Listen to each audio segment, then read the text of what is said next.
Good morning, James. Hey, Good morning, John. How are you? So far, so good, sir. Oh, that's great. Good morning, Romeo. How are you? good morning. Great. I got to ask this question, Romeo. What's it like working with John Amos? This guy's been around for quite some time. What's it like working with him? It's so surreal, for me, he's a household name in my house. You understand? We watched everything from Roots to Good Times, to Coming to America. And now for me to actually be on the screen with him, it's a blessing, and it's something I'll cherish for the rest of my life. Jim, I'm looking at this, and you played Pastor Nelson. What was it like being a pastor in the movie? Well, this is not the first time I played a man of the cloth. I've done it. I've had the opportunity to do that several times in my career. I enjoyed it. It wasn't stereotypical in that he's an articulate but passionate man of the cloth as a pastor. And I love the fact that he's got such a good relationship with his son that he was able to entrust his son with the church's finances. And therein lies the crux of the story.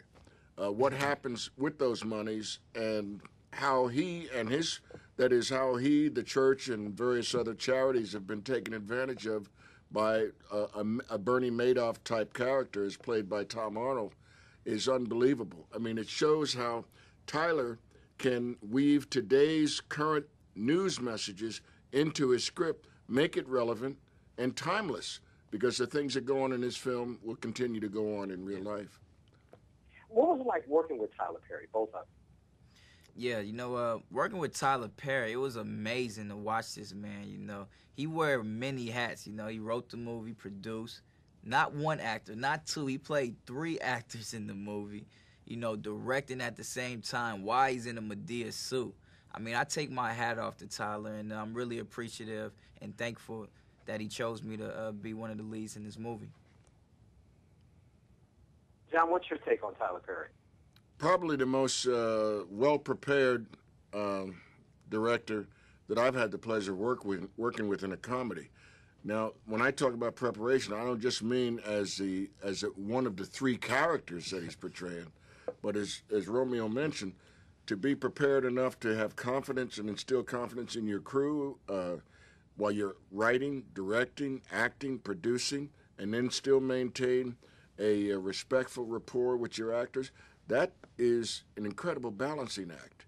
I'd like to just watch him for a week to see how he does it. I mean, when does a man sleep? I didn't see him eat a bite during the one day I was there. He didn't take a nap. I'm trying to figure out what keeps this guy going. Yeah. And I guess, as Romeo said earlier, it's his passion. It's his love for what he does. And there's a direct correlation between his love, his passion, and his success. But the bottom line is the movie is funny. And anything that's funny, I want to be around it or see it because I love comedy. Speaking of this being a comedy, Romeo, were there any scenes that you were in, along with John and the other cast members, that you just lost it? I couldn't hold it. It's crazy, filming a Madea movie, you got to realize that Madea is really literally in front of us. So we have to try to maintain while Madea is actually going off physically in front of you. So my little tactic, the only way I didn't laugh, I had to pinch myself on the arm right here. So on my close-ups, when you don't see my arms, I'm trying to pinch myself so I'm not laughing. That's how hilarious Madea is. John, I hear you laughing. Come on, tell me some scenes that you were laughing at. Well, I like I said, I just saw the movie last night for the first time, but there's a scene that anybody who flies can really appreciate and identify, and that's when they go through airport security. Madea has never been on a plane. And she has no idea what's in store for her when she goes through the security checkpoints. Yeah. And I have to assume that the dialogue was ad-libbed because I was cracking up. I mean, her reaction to this guy patting her down and going in places he shouldn't go, it's I leave the rest to your imagination, but I guarantee you will be laughing. You will be.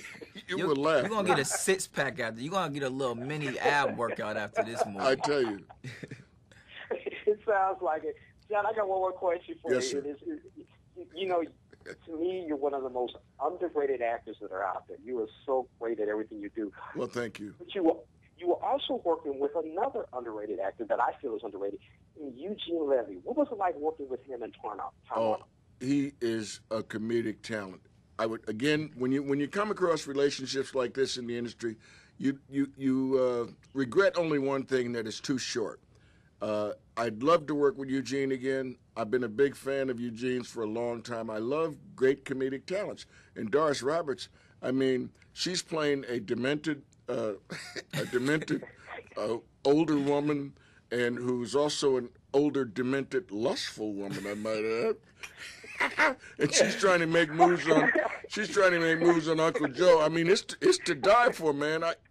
If I'd have been home, I would have really laughed the way John Amos likes to laugh, which is at first to dive on the floor so I can get comfortable and then just roll around and scream. That way I have no anxieties when I go out of the house. I can act calm and cool, but at home, I laugh you can imagine off. Yes, it's that funny. John, I'm the same way, but actually, being a critic, I actually do it in the theater, and people looking at like, what is going on with this guy? Yeah, you're supposed to be objective and, I don't know if that's funny or not, and all that stuff. No, hey, let it out, man. Laughter is the best medicine. Thank you so much, John Amos, Romeo Miller. And it's from us laughing and you talking. This is a must-see movie, Madea's Witness Protection. Thank you so much. Absolutely. Love you, St. Louis.